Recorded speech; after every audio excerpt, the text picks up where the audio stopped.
Today is 2/28/25. So you can see the strawberries there.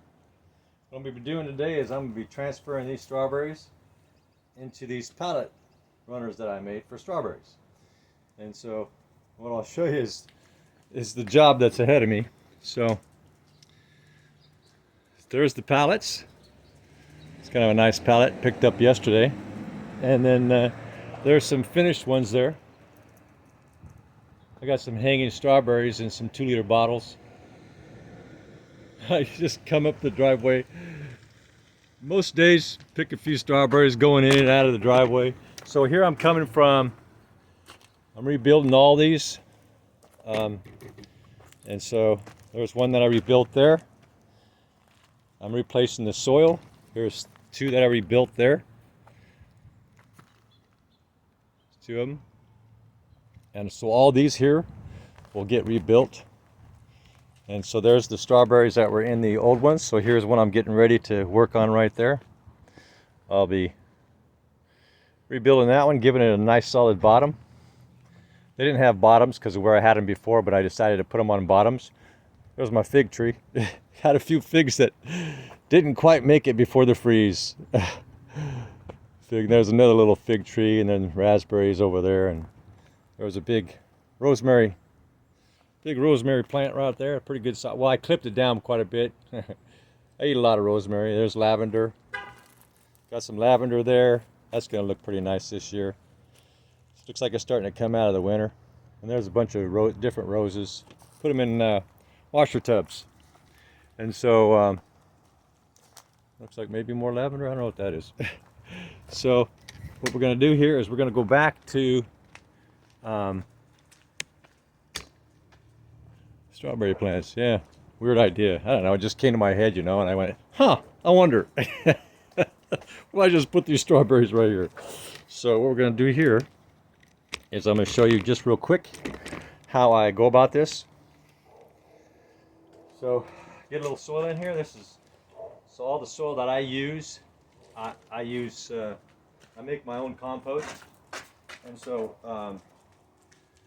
what I do is just pour a little dirt in there, kind of run it along there, and then take my strawberry pieces, and I don't mean Reese's Pieces now. You know why we created crowbars, right? You know why we created crowbars? Yeah.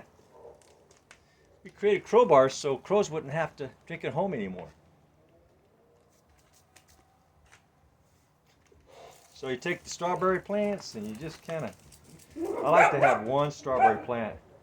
They'll grow together. They'll grow new strawberries right out of the other root. So I like to just break them all down and make sure I only got one strawberry. And they'll grow their own roots again. And strawberry plants are pretty durable. So make sure I got one plant. I've noticed that they produce bigger strawberries if I can keep them down to one plant. They start getting multiple plants coming out of one shoot. See, it just came right out of the same ball or root. And they compete with each other for the nutrients. And I noticed that, my strawberries aren't as big. So I like to get them kind of close to the surface here. And then back in some soil. Get them close to the surface.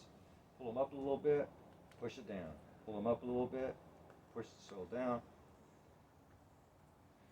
I mean, they're fairly surface feeding plants, but they can also get some pretty big roots in them.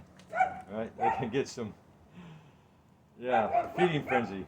So make sure there's none here. So we got multiple ones there. Looks like we got one left there. I like to spread that root around a little bit.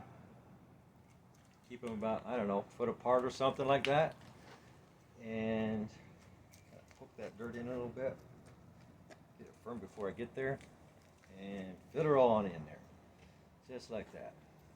So I'll do this all the way around. You saw the ones in the front there. And so this when I get done with this one, that's how that's going to look. Now, if you ever do decide to do that and you got something flimsy for the side to raise it up, I just take some flat sticks, put them in there where I think the weakest spot is, and that keeps it from blowing out. And that's all I do for that. So I'm going to keep this party going until all these are done. And I got some bees flying around here. I got a beehive, and they're scavenging everywhere. They're everywhere. They're looking for food anywhere they can find it, and they're not picky. They'll even go to a trash can, right? These bees will go everywhere looking for pollen and nectar, or even stuff to make propolis. They're basically scavengers. But of course, you know, when the pollen is flowing, you know, the trees and the flowers, you know, that's their preference. But when they're pinching, they'll find the food that they need anywhere. You know, they'll go to somebody's picnic and try to raid their picnic, whatever they can get out of the picnic. Yeah, bees. They're industrious when it comes to food, and they're very curious creatures at the same time. So, yeah, I've got a bunch of them flying up in the air. They're navigating up and then back down and up and further away, and yeah, there's hundreds of them back there navigating. New girls that have never seen daylight in their whole life. They're coming out for the first time. Okay, that's kind of it for this video, but you get a general idea. You don't need to be too careful with strawberries. They're as long as you don't damage the butt here. Keep the butt nice and healthy, like, you know, and transplant up, right? And so you please subscribe, thumbs up, leave me a comment if you have any questions. Most likely I'll be able to answer them. Even if you have some psychology questions, I could probably help you. Well, possibly help you there. I wouldn't say probably. But yeah, I got a degree in social psychology. So, yeah, you got any issues, leave me a comment. Maybe I can give you some advice. All right, now you have a nice day. Yeah. Bye now.